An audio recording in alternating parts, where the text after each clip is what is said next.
Didn't the Maori eat an entire race like Jeffrey Dahmer style? Well, not quite. For more than 100 years, the people of Aotearoa or New Zealand have been fed a myth by the Crown and the government itself. The myth goes like this, that once upon a time, Aotearoa was home to a race of people called the moriori, the original inhabitants, that the moriori were primitive, inferior folk to the Maori, and that eventually, when Maori arrived on those shores, they massacred, ate, and completely wiped out the Moriori people.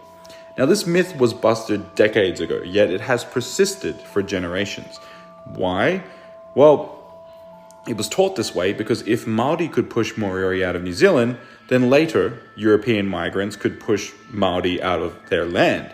So it's basically a narrative used to justify European colonization of Maori land.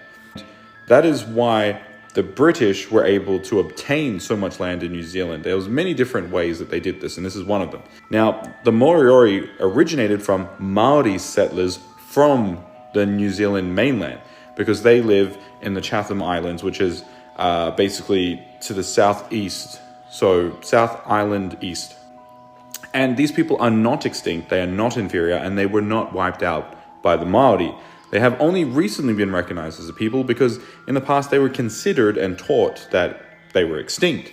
So now it is true that the Maori did eat and end many Moriori lives, but that is a story for another TikTok.